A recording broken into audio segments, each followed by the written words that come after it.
하나님의 말씀 보겠습니다. 하나님 말씀은 신약성경 데살로니가 전서 제5장 17절 말씀 한 절입니다. 우리 다 같이 말씀을 힘차게 봉독을 하겠습니다. 데살로니가전서 5장 17절 같이 봉독합니다. 쉬지 말고 기도하라. 아멘. 기도합니다. 예수님 감사합니다. 생명의 말씀을 주심도 감사합니다. 이 시간 주님께서 바울을 통하여 주신 이 말씀을 가지고 은혜를 나누고자 합니다. 종의 입술과 생각과 마음을 친히 주관하여 주옵시고 듣는 성도들의 마음을 또한 성령님이 열어주셔서 우리가 이 말씀을 통하여 왜 기도를 해야 되는지, 기도의 능력이 무엇인지를 깨달을 수 있는 축복의 시간 되게 하여 주시옵소서. 또한 말씀 중에 성령님이 역사하여 주셔서 우리 육신의 질병의 문제, 또한 육신의 삶의 문제, 얽히고 설켰던 문제들, 또 영적인 문제들이 예수 그리스도의 이름으로 치료받게 하여 주시고 성령으로 건강하게 하여 주시옵소서. 주님만이 홀로 영광 받으시옵고 이 예배의 주관자가 되어 주옵소서. 어둠의 세력에 틈타지 말게 하여 주시며 이 세상의 이성과 또한 상황의 삶의 환경들이 하나님과 우리 사이를 가로막지 않도록 주님 붙잡아 주옵소서. 주님만이 홀로 영광 받으시옵기를 원하오며 사랑이 많으신 예수님의 이름으로 기도하옵나이다. 아멘. 할렐루야. 날씨가 점점 추워지고 아직 끝나지 않은 코로나가 우리로 하여금 여러 가지 어렵고 힘든 일을 만들게 하고 있죠. 자, 그러는 중에 있어도 오늘 여러분 우리가 데살로니가전서 5장 17절 쉬지 말고 기도하라는 말씀 가지고 잠시 은혜를 좀 나누고자 합니다. 왜 쉬지 말고 기도해라 했는가라고 하는 거죠. 왜? 여러분 이 말씀 보면은 너무나 짧은 말씀이기 때문에 이게 뭐지? 이 의미가 뭐지? 이렇게 우리가 생각하기 쉽습니다. 그리고 늘 뭐 기도하라는 말이 늘 그 말이 그 말 아니겠어?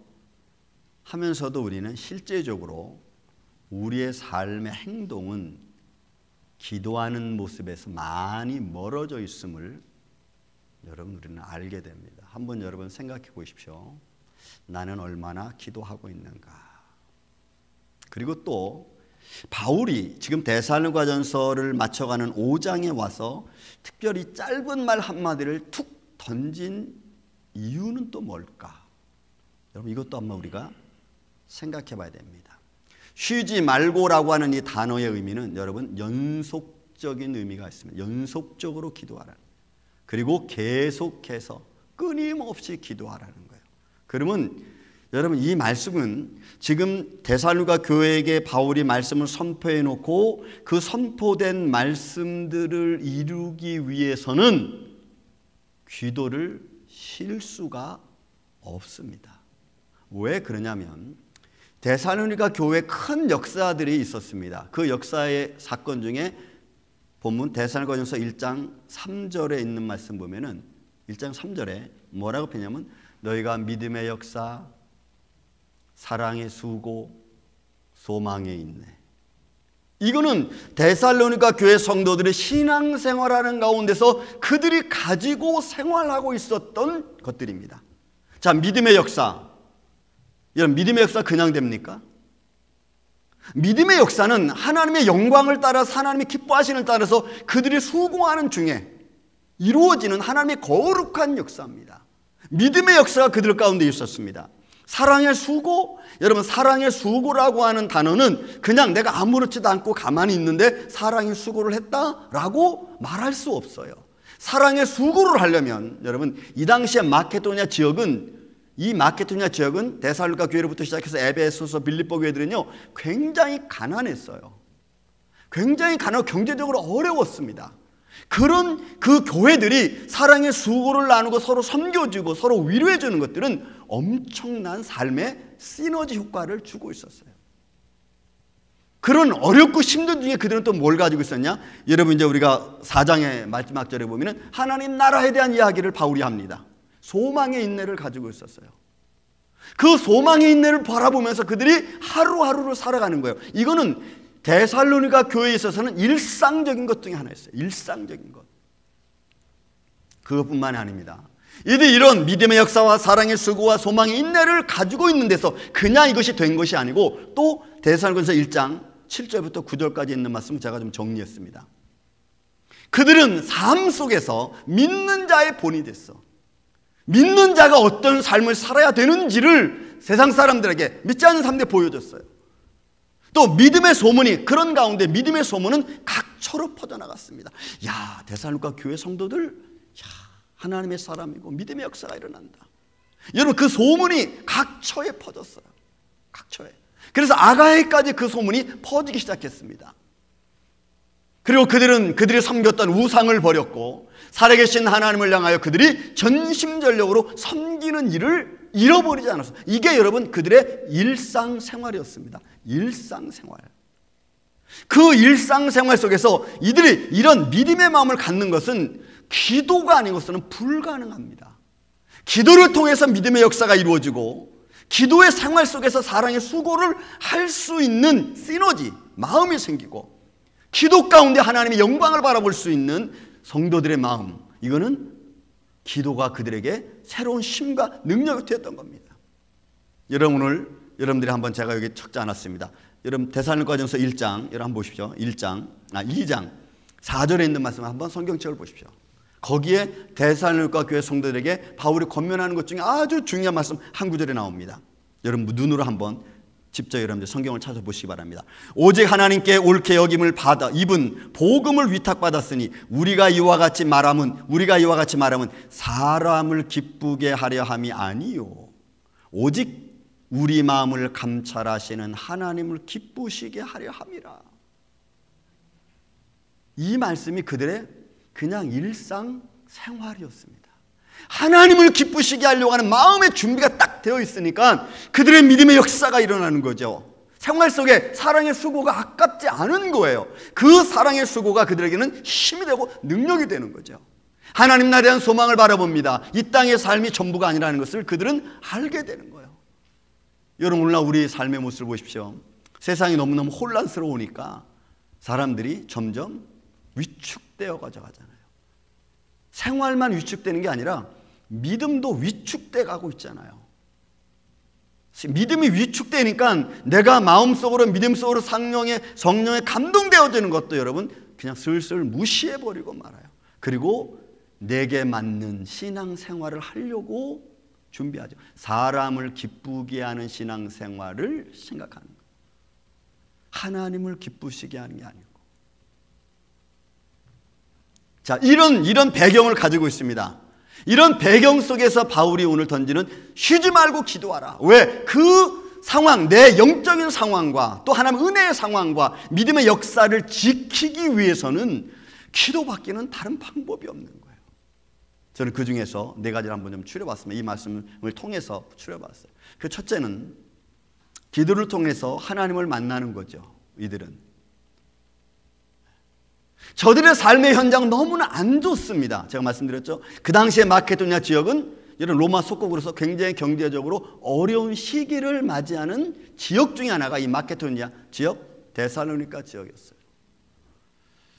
그런 그들에게 있어서 세상의 소망이 있는 것보다는 하나님 나라의 소망을 두고 살아가는 것이 훨씬 좋았습니다. 그래서 기도를 통해서 그는 하나님을 만나길 원했어요. 하나님을 만났습니다. 아니, 기도만이 하나님을 만나는 유일한 우리의 통로죠. 통로예요. 그리고 내 상황을 하나님께 다 아뢰 수 있는 기도는 대화의 시작입니다. 그리고 기도 가운데 응답하시는 하나님의 손길이 내 안에 있어요.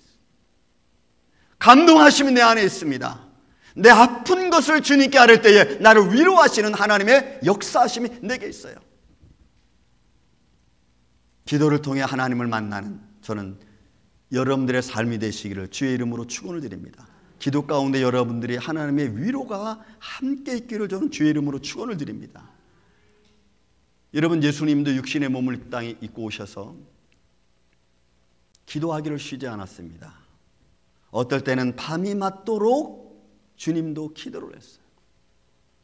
그리고 한적한 곳에 시간만 있으면 제자들을 따로 놓고 한적한 곳에 가서 기도하는 것을 쉬지 않았습니다. 여러분, 예수님은 기도 안 하셔도 되는 분입니다. 그런데 주님은 기도 쉬는 법이 없었어요. 제자들에게도 주님은 말씀하시죠. 기도하라고. 또 겟세마네 동산을 봐보면, 여러분 성지순례 가면 겟세마네 동산이 그 성전, 예루살렘 성전 서쪽 표현에 딱 이렇게 있습니다. 그래서 그냥 바로 바라볼 수 있어요. 그 안에 기드론 계곡이 있으니까 딱 바라봅니다. 성전을 보면서 늘 예수님이 기도하셨어요. 제가 지난번에 말씀드린 조지 밀러도 그렇죠. 조지 밀러는 이런 말을 씁니다. 하나님께 기도하지 않으면 나는 아무것도 할 수 없다 그랬어요. 그래서 그는 5만 번의 기도응답이라는 책도 지어낼 수 있는 만큼 그는 하나님의 내 기도에 대한 응답을 적기 시작했어요. 하나님께 기도하는 것이 전부고 또 그 기도 가운데 역사하시는 이가 하나님이시니까 그 주님을 만나야만 내가 살 수 있는 거예요. 그 자기 생활을 아뢰고 그 안에서 자기가 위로받고 그리고 하나님이 하시는 일을 그는 기도를 통해서 볼 수 있었고 체험할 수 있었어요. 그래서 밀러는 기도는 곧 하나님을 만나는 시작이라고 했어요. 하나님을 만나는 시작. 사랑하는 이 아침의 성도 여러분, 주님을 만나시길 원하십니까? 더 가까이 하시길 원하십니까? 여러분, 기도하십시오. 기도 외에는 하나님이 내게 주신 축복을 유지할 수 없어요. 기도 밖에는 없습니다. 그래서 예수님은 마태복음에 너는 골방에 들어가서 은밀한 중에 계시는 아버지께 기도해라. 여러분, 기도해라. 여러분들은 어디서 기도하십니까? 물론 성전에서 기도하는 것이 가장 좋죠. 마음이 편안을 주고 안정을 주니까. 그러나 저는 성전에 와서 기도하는 것을 추천합니다. 반면에 동시에 여러분들이 어떤 상황과 환경과 여건에 있다 할지라도 그 자리에서 여러분들 기도하십시오. 때를 얻든지 못 얻든지 내 마음에 감동을 주신 하나님, 나를 통해서 무언가 역사하시는 원하시는 하나님의 손길에 따라 여러분 그 상황이 그 자리가 어떤 자리든지 하나님께 묵상하시고 기도하세요. 느헤미야 1장에 여러분 아닥사스다 왕 때 느헤미야가 예루살렘 성전의 소리를 듣고 마음이 아팠습니다. 마음이 아프니까 얼굴에 수심이 가득한 거예요. 아닥사스다 왕 앞에 나와 있는 느헤미야를 바라보고 그 왕이 묻습니다. 너 무슨 일이 있냐? 너 어디 아프냐? 그랬더니 그 왕의 무릎 앞에 느헤미야가 잠깐 묵상하고 이렇게 딱 말해요. 그게 여러분 기도예요. 묵상하고 그리고 나서 왕한테 이야기합니다. 예루살렘 성전이 이러이러에 대해서 내가 좀 가기를 원한다 했더니 왕이 허락합니다. 저는 그 짧은 그 단어 하나가 너무나 마음에 감동이 돼요. 어떤 일을 만나든지 어떤 상황과 환경이 되어져도 그 일을 해결함에 있어 주님 나를 도와주세요. 그리고 주님의 손길을 의지하는 오늘 이 아침에 저와 여러분이 되시기를 저는 예수님의 이름으로 축원을 드립니다. 그게 기도 가운데 이루어진다는 사실입니다. 두 번째로 또 하나 봐야 될 것은 쉬지 말고 기도하라고 했던 이 바울의 권면 속이라고 볼 수 있는 것은 바로 나 자신을 죽이는 시간입니다. 나 자신을 찾는 시간, 내가 죄인이라는 것을 깨닫는 시간입니다. 여러분 데살로니가전서에 나와 있는 데살로니가 교인들에게 쉬지 말고 기도해라. 물론 그 속에 주어진 바울의 큰 의미가 있습니다. 하나님의 영적인 의미를 지키고 하나님이 기뻐하시는 일을 하기 위해서 그들이 얼마나 많은 수고의 삶을 살았는가를 여러분 생각하십시오. 하나님의 기뻐하시는 일은 내 마음대로 할 수 없죠. 내 욕심대로 할 수 없습니다. 내 계획대로 할 수 없습니다. 때로는 하나님이 기뻐하시는 일은 나에게 아픔이 될 수 있고 때로는 내가 손해나는 일이 될 수도 있습니다. 그러나 그것이 하나님을 기쁘시게 하는 일이라면 내 마음의 아픔을 좀 내려놓을 수 있는 담대함이, 용기가 필요한 거죠. 용기가. 바울은 이 사실을 통해서 데살로니가 교회 성도들로부터 내 자신이 얼마나 죄인인가를 알게 하기를 원했습니다. 여러분, 바울은 또 디모데에게 전하면서도 디모데전서 1장 15절 이하에 있는 말씀 보면은, 여러분 1장 15절 말씀 보면은 뭐라고 표현하면 나는 죄인 중에 괴수라는 말을 씁니다. 여러분, 바울이 어떤 삶을 살았는지 우리는 대충 성경을 통해서 들었습니다. 그냥 나는 핍박자요, 회방자요, 또 나는 사람을 죽이는 살인자다, 이런 말 한마디로 끝날 바울의 삶이 아니죠. 사람을 핍박하기 위해서 그가 행동하고 말하고 환경을 조성하고 이 모든 과정을 보세요. 얼마나 악하게 행동했을까.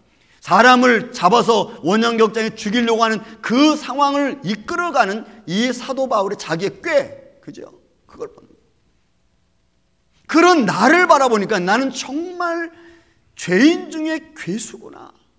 그는 기도 가운데 하나님 내게 주신 은혜와 하나님의 거룩함을 체험합니다. 하나님의 거룩함을 느낄 때마다 나에게서 드러나는 것은 나의 연약함이었어요. 나의 연약함. 그래서 여러분, 내가 눈으로 보는 것, 귀로 듣는 것, 그리고 마음으로 생각하는 것, 입으로 말하는 것. 기도하는 사람은, 여러분, 기도하는 사람은 함부로 말하기가 쉽지 않아요. 상대방의 마음을 읽지 않고 함부로 말하는 게 쉽지 않아요. 왜? 기도하기 때문에. 기도하는 사람은 여러분 함부로 들을 수 없어요. 왜 그러냐면 기도하는 자의 마음속에 성령님이 계시기 때문에.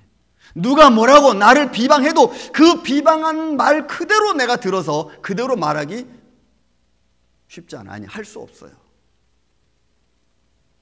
기도하는 사람은 듣는 것 내가 믿음으로 들어야 되고, 보는 것 내가 믿음으로 보아야 되고, 말하는 것도 내가 믿음으로 말해야 됩니다. 왜냐하면 그 기도하는 사람은 하나님과의 관계성을 가지고 있기 때문에.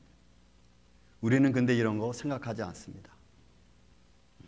성령님이 내 마음에 오셔서 나를 깨닫는 마음 망치로 그냥 내려쳐도 그 순간에 우리는 그 순간 그냥 지나가면 또 몰라. 하나님의 생명의 말씀의 칼이 내 마음에 와서 딱 꽂혀서 나를 알고 그 생각은 아니다 라고 가르쳐 줘도 여러분 우리는 생활을 바꾸려고 하지 않아요.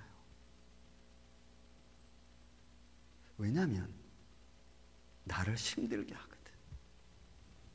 여러분, 하나님의 말씀을 볼 때 우리는 두 가지입니다. 내가 말씀과 부딪혔을 때에 그 말씀이 나에게 비수가 돼서 꽂힙니다. 아픔이 돼서 꽂힙니다. 아니면 깨달음을 줍니다. 하나님의 말씀이 변하든지 아니면 내가 변하든지, 하나님의 말씀을 내가 피해가든지 아니면 하나님 말씀 앞에 내가 무릎 꿇든지, 여러분 둘 중에 하나예요. 하나님 말씀을 피해가고 하나님 말씀을 외면하면 그 말씀은 나에게 아무런 의미가 없습니다. 제가 지금까지 믿음의 시리즈를 쭉 여러분들에게 드리고 있습니다. 그 모든 사람들 여러분 보십시오. 하나님 말씀 앞에 그들은 어떤 행동을 취하였는가. 기도하는 사람은 하나님 앞에 내가 죽어가는 시간입니다. 나라고 하는 자존심이 죽어가야 돼. 내가 가지고 있는 나만의 교만이 있죠. 나만의 교만이 있어요. 내가 어떻게 지금까지 살아왔는지, 그 살아온 나를 지켰던 나만의 교만이 있어요. 그 교만을 깨트리지 않으면 어느 때 어느 순간에 나타날지 몰라. 바울이 고백했듯이 나는 죄인 중에 괴수다. 바울이 어떤 의미로 이 말씀을 했을까? 이 말씀의 의미가 나와 무슨 상관이 있나? 한번 여러분들 삶의 현장에, 아니 나에게 그 말씀을 좀 적용시켜 보십시오. 나는 죄인 중에 괴수라고 말할 수 있을까? 사랑하는 아침의 성도 여러분, 기도하는 사람이 철저하게 보아야 될 것은 하나님 앞에서 내 자신입니다. 나는 어떤 사람인가? 기도는 내 전 인격적인 고백입니다. 그래서 전능하신 하나님 앞에 내 전인격적인 것으로 하나님께 고백하는 거예요. 기도는 그 하나님을 하나님 되게 인정하는 겁니다. 내가 하나님을 인정하지 않으면 그분 앞에 내가 고할 필요가 없어요. 그분을 인정할 때, 그분을 내가 인정할 때, 그때 나의 약함을 주님 앞에 아뢰일 수 있는 거예요. 주님, 나를 도와주십시오. 바울은 디모데뿐만이 아니라 오늘 데살로니가 교회 성도들에게도 그것을 말하고 있는 겁니다. 쉬지 말고 기도하라.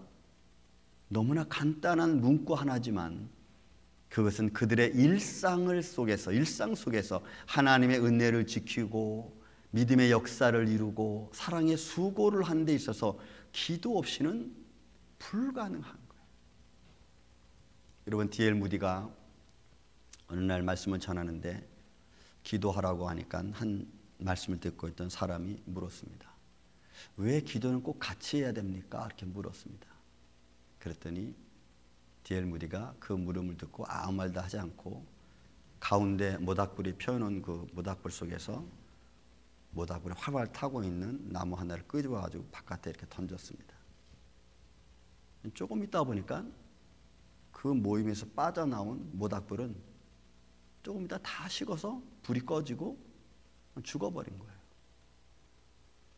그래서 D.L. 무디가 말합니다. 같이 기도하고 힘써 기도할 때는 시너지, 하나님의 영광과 축복의 의미가 있지만 혼자서 아무리 열광적이고 아무리 이 성령이 충만한 사람에도 혼자 가면은 여러분 어렵고 힘든 거예요. 그 이야기를 하면서 너희는 기도하는데 힘써라. 기도하는데 힘써라. 여러분, 우리가 같이 통성으로 같이 기도하고 그 기도하는 것이 아무것도 아닌 것 같지만 하나님 보시기에는 여러분 불꽃같이 타오르는 여러분들의 마음인 줄로 믿습니다. 그 마음으로 하나님께 우리가 찬양하고 예배하는 것. 세 번째로 우리가 봐야 될 것이 있습니다. 세 번째로 또 하나 우리가 쉬지 말고 기도하라는 말씀에서 하나 찾을 수 있는 것 중에 하나 있다면 하나님의 역사를 체험하고 그 체험된 역사를 하나님께 영광 돌리는 거죠. 그래서 믿음의 역사와 사랑의 수고가 그들의 삶의 현장이라고 제가 말하는 겁니다. 그는 기도 가운데서 복음 가운데서 말씀 중에 전도하는 중에 그들의 삶 가운데 믿음의 역사가 일어났습니다. 질병이 때로는 치료받는 자들이 있을 것이고 또 얽히고 설켰던 삶의 문제들이 해결되어지는 그런 것도 그들이 체험했을 겁니다. 여러분, 기적의 현장이죠. 기도는 기적의 현장입니다. 그들이 마음을 같이하고 하나님께 의뢰하고 하나님을 붙들 때, 의지할 때 바로 그 현장 속에 나타나는 기적의 현장입니다. 그들은 그것을 맛보았습니다. 그리고 그 기적의 현장을 다시 하나님께 영광과 찬양을 돌리는 성도들이 데살로니가 교회 성도들이었어요. 1863년 4월 30일은 여러분 너무나도 여러분들이 잘 아는 펜실베니아의 남북전쟁 당시는 게티스버그 전투입니다. 미국의 가장 위대한 대통령 중 한 사람으로 꼽혔던 링컨, 에브라임 링컨. 이 게티스버그 전투에서 링컨은 지휘관들을 모아놓고 마음으로 이런 말을 했습니다. 우리가 남군에 있는, 남쪽에 있는 로버트 리와 같은 장군이 있으면 우리 이 전쟁을 빨리 승리할 수 있었을 텐데 하면서 그런 아쉬운 마음으로 그 당시에 같이 안고 있었던 조지 G. 미스리아라고 하는 장군에게 이야기를 하고 전투를 내보냈습니다. 그 전투를 내보내고 나서 링컨은 이 움막, 그러니까 이 초막이죠. 그 텐트 안에서 한쪽에서 기도하고 있었어요. 그리고는 금식을 선포했습니다. 지휘관들 몇 사람과 자기는 금식했어요. 그리고 시간이 좀 흐른 후에 지휘관 한 사람이 막 달려와서 링컨 대통령에게 이야기합니다. 대통령 각하, 우리가 이 전투에서 승리했습니다.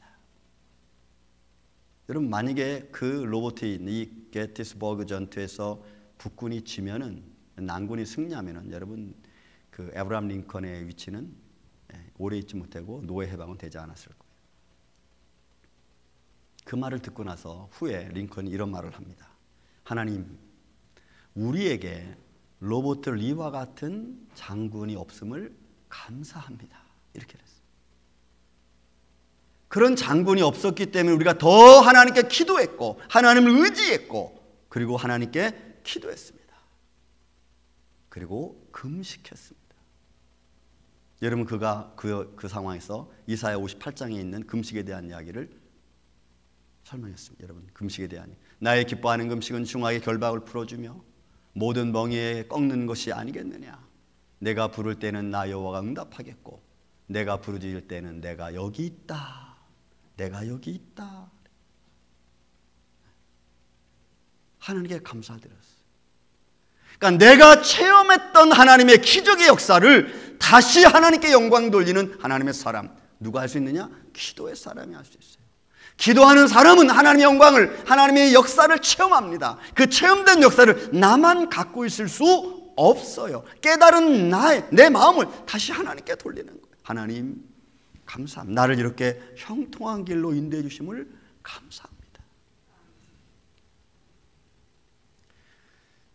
또한 그는 기도하는 대통령으로서 정강 목사가 지었던 백악관을 기도실로 만든 대통령 링컨이라는 책에도 많이 잘 나와 있습니다.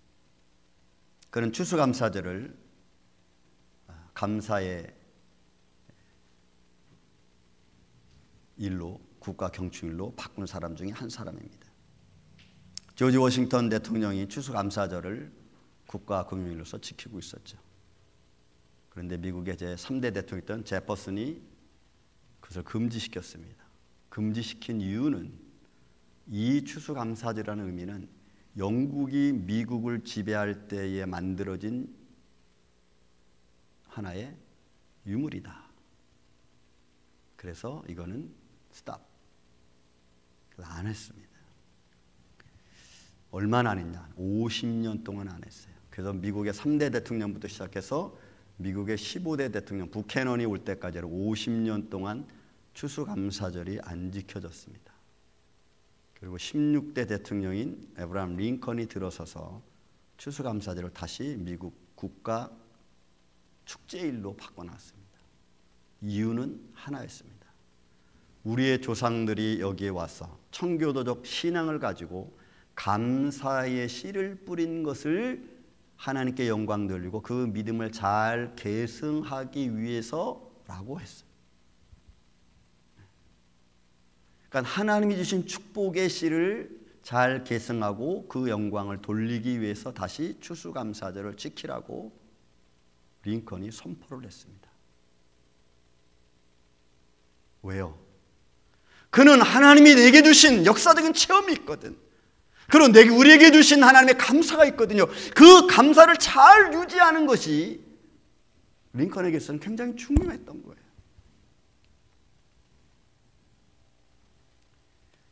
여러분 하나님의 역사와 손길, 내가 기도 가운데 나에게 함께 하신 하나님의 거룩한 믿음의 역사, 사랑의 수고들, 그런 것들을 다시 하나님께 영광과 찬양으로 돌 수 있는 하나님의 사람들, 기도의 사람이 가능합니다. 기도의 사람이 이걸 할 수 있는 거예요.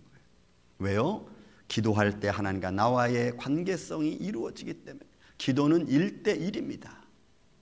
하나님과 나와의 관계성 속에서 이루어지는 축복의 시간이고 또 내 믿음과 내 신앙을 지켜가기 위한 위대한 하나님의 능력이기 때문에 그래요.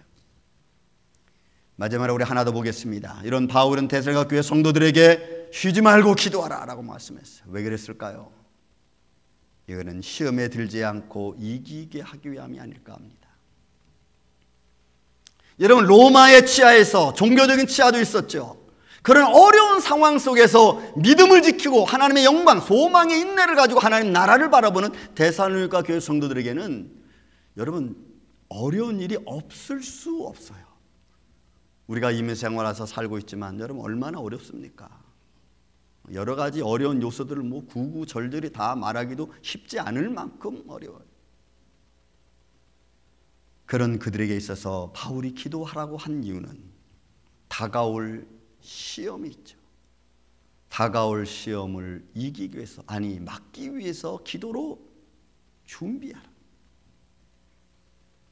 어떤 환란이 올지 모릅니다. 우상 숭배라고 하는 그 당시에 강력한 로마의 종교 정책, 여러분 다원주의입니다. 로마는 그런 아주 강력한 종교 정책에서 과연 그들은 어떻게 지켜갈 수 있을까?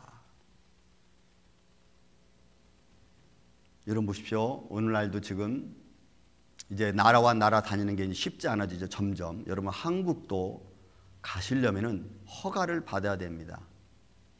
KEAT라고 하는 서류를 써서 신청을 받아서 허가를 받으면 그 허가가 2년 유효합니다. 우리가 다른 나라 가면은 허가를 받듯이.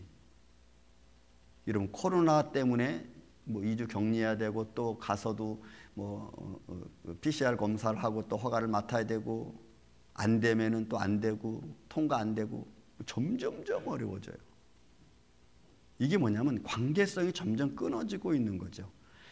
여러분 신앙생활도 어떤 모습으로 어떻게 끊어질지 우리는 아직 몰라. 아직 다가오지 않았기 때문에 몰라. 다가올 시험이 내게 있습니다. 우리 앞에 있어요. 그 모든 다가올 시험을 막고 이기기 위해서 여러분 기도밖에 없어요. 하나님의 그 기도를 들으시고 우리에게 형통한 길을 열어주지 않으면 어떤 환경들이 우리 앞에 벌어지지 우리는 아무도 몰라. 하나님의 믿음의 사람을 살기 위해 살아간 대선과 교인들에게, 믿음의 역사를 이루어가는 사랑의 수고난 그들에게 왜 어려움이 없겠어요? 믿음의 소문이 거저나는 것은 절대로 아니잖아요. 믿음의 소문을 내는 게 우리가 쉽습니까? 어렵잖아요. 기도 외에는 유지할 수 있는 방법이 없는 거예요. 기도는 내게 다가온 시험도 이길 수 있는 하나님의 능력이기 때문에 그래요. 사랑이 수고를 하는데 오해받지 않겠어요? 내가 사랑으로 저를 돕고 사랑으로 내가 대했는데 저 사람 나를 오해했어요. 내가 사랑으로 모든 일을 감사하는데 잘난 척한다고 사람들이 나를 핀잔줘요. 여러분 그런 일 우리 가운데 없습니까? 아이 되게 잘난 척하네. 그런 일 없겠어요? 내 앞에 다가온 시험을 이길 수 있는, 그래서 제가 좀 전에 말씀드렸죠. 여러분 우리가 믿음의 귀로 듣지 않으면 내게 들려온 오해의 말들, 무시하는 말들, 언짢은 말들, 내가 믿음의 귀로 듣지 않으면 우리는 100% 우리는 넘어집니다. 믿음의 귀로 들어야 돼요. 믿음의 눈으로 보아야 되고 믿음의 입술로 이야기해야 돼요. 그래서 기도하는 사람에게 하나님이 시험을 이길 수 있는 지혜를 주시는 겁니다. 지혜를 주시는 거예요. 다른 말이 들려도 그걸 잘 지혜롭게 바꿔서 믿음의 말로 할 수 있도록 하나님께서 우리에게 기도하는 자에게 여러분 지혜를 주시는 거예요. 링컨 얘기 한 번 더 하겠습니다. 이러면 기도의 사람 링컨이 상원의원으로 나가서 선거할 당시에 그의 같이 나왔던 메이트가 여러분 더글라스라고 하는 의원입니다. 공화당으로서는 링컨이 나오고 민주당에서는 더글라스가 나왔습니다. 그 의원이 나와서 상원의원 합동 유세 때 이런 말합니다. 링컨은 상점에서 일을 할 때 상점에서 팔지 말아야 될 술을 판매해서 그는 법을 어긴 사람입니다. 그러니 법을 어긴 사람은 상원의원이 될 수 없습니다. 라고 막 유세를 했어요. 그 말을 듣고 있던 링컨이 답변을 합니다. 내가 그 상점에서 일할 때 가장 큰 그 고객의, 상점에서 일하는 고객은 더글라스 의원이었습니다.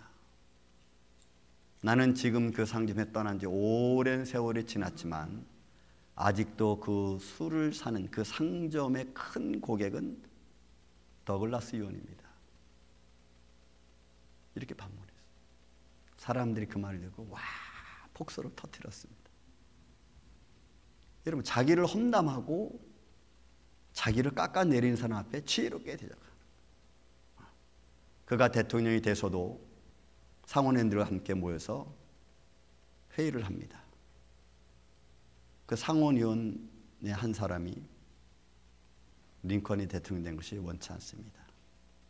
왜냐하면 여러분 더글라스 의원도 그렇죠. 자기는 귀족의 삶을 살아왔으며 부유한 가정에서 아주 심하게 아주 유명하게 살아왔어. 그런데 아브라함은 농부로서, 상점 주인으로서, 뱃사공으로서, 또 우체국 직원으로서 이렇게 살아왔다. 삶이 형편없는 거지. 형편없이 살아온 삶에 대한 귀족들의 어떤 부유하게 살아온 사람들의 어떤 자신감, 맛깔봅니다. 그의 아버지 토마스 링컨은 구두 수선쟁이였습니다. 그래서 그 의원 상원의원 한 사람이 이렇게 말합니다. 내가 신고 있는 신발은 그 토마스 링컨 당신의 아버지가 만들어줘서 신고 있는 신발이라. 내가 고장 이 신발이 망가지기만 하면 당신의 아버지가 고쳐줬다고 다 이런 얘기를 합니다. 근데 그 말을 듣고 있던 링컨은 이렇게 대답합니다. 우리 아버지는 구두 수선쟁이였습니다. 구들에 대해서는 예술가였습니다. 만약에 당신의 구두가 고장이 나면 나한테 가지고 오십시오. 내가 고쳐주겠습니다. 갑자기 상원의원이 조용히 됐어요. 위트죠. 지혜죠. 험담하고 자기를 무시하고 언짢게 않게 보고 업신여기는 사람들 앞에서 지혜로 대하는, 그를 몰아치고 원한이고 그리고 죽이려고 하는 게 아니라 그를 감싸는. 여러분 남북 전쟁이 끝나고 나서 로버트 리 남북의 남쪽의 대통령 장군했던 로버트 리도 여러분 막 사형시키라고 말이 막 나왔어요. 그때 여러분 대통령은 링컨은 그렇게 하지 않았습니다. 그를 포용했어요. 그는 그래서 대학의 큰 총장까지 지냈어요. 누가 이런 지혜를 가지고 살 수 있을까? 바울이 왜 너희는 쉬지 말고 기도하라고 우리에게 말씀으로 선포하고 있는가? 삶의 환경은 너무나 다양하고 너무나 다르지만 앞으로 다가올 시험은 내가 잘 모르잖아요. 그러나 그런 것들을 감당하고 이기려면 기도 외에는 없는 거예요. 하나님 나의 기도를 들으시고 내게 응답해 주시고 그 환경과 상황을 이길 수 있도록 지혜 주시는 이가 계시기에 그분을 의지하고 그분께 의뢰하는 거예요. 여러분 제자들이 병자를 고치려고 나갔다, 그죠? 어떤 병자를 데려왔는데 못 고쳤어요. 그죠? 제자들이 와서 예수님께 묻잖아요. 우리는 왜 안 됩니까? 기도 외에는 그런 누가 날 수 없다. 이런 마가복음 9장 29절에 말씀합니다. 여러분 이 말씀의 원문은 그대로예요. 만일 너희가 기도하지 않으면 이렇게 돼 있어요. 원문엔 만일 너희가 기도하지 않으면 아무것도 할 수 없다 이렇게 돼 있어요. 그러니 여러분 보십시오. 여러분도 우리가 기도하지 않으면 뭐 될 것 같죠? 천만의 말씀이에요. 기도하지 않으면 될 것 같지만 안 돼요. 그래도 될 것 같지 안 될 것 같지만 되는 것이 있다면 여러분들이 모르시는 가운데 여러분들을 향해서 하나님께서 수많은 기적과 표적을 여러분들을 위해서 사용하시는 줄로 믿습니다. 인간은 될 것 같지만 안 돼. 마태복음 26장부터 시작해서 예수님의 마지막 십자가 고난이 시작하는데 거기에 예수님께서 겟세마네 동산에서 딱 마치고 제자들에게 와서 제자들이 자는 것을 보고 나서 말씀합니다. 시험 들지 않게 기도해라. 깨어 일어나 기도해라. 여러분 그 현장 우리가 잘 알죠?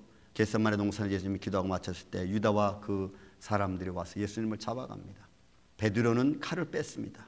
예수님이 집어넣으라 했고 그리고 잠시 후에 제자들은 다 도망가 버립니다. 다 도망가 버려요.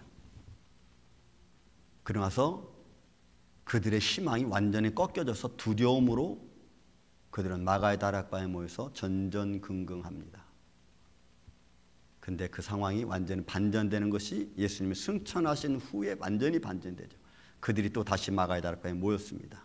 근데 그때는 기도하기에 전념했습니다. 하나님이 내게 주는 어려움, 하나님이 내게 주는 때로는 축복, 기도하는 사람만이 감당할 수 있습니다. 저는 우리 임마누엘 교회가 이 아침에 저와 여러분의 삶 속에 때를 얻든지 못 얻든지 어떤 상황이 되더라도 하나님을 의지하고 기도하는 자의 모습으로 승리하면서 살아가시기를 예수님의 이름으로 축원을 드립니다. 사랑과 은혜가 많으신 아버지 하나님 감사합니다. 쉬지 말고 기도하라고 바울은 데살로니가 교회 성도들을 권면하고 있습니다. 아니, 주님께서 오늘도 우리에게 이렇게 말씀하셨습니다. 주님, 삶이 다르고 환경이 다르고 일하는 것들이 다 다르지만 우리가 하나님께 기도하는 모습은 같은 줄로 믿습니다. 골방에 들어가 기도하고 때가 상황이 어떤 환경이 있더라도 장소가 어떤 곳이라도 우리가 하나님을 의뢰하는 믿음으로 기도할 수 있는 주의 거룩한 성도들 되게 하여 주옵소서. 하나님을 기쁘시게 하는 자의 모습, 이 모습으로 우리가 주님 앞에 서기를 원합니다. 이제는 이 아침에도 우리에게 주신 이 놀라운 은혜가 우리의 사는 생애 가운데 우리와 함께하여 주시옵기를 원하옵고 사랑이 많으신 예수님의 이름으로 기도하옵나이다. 아멘.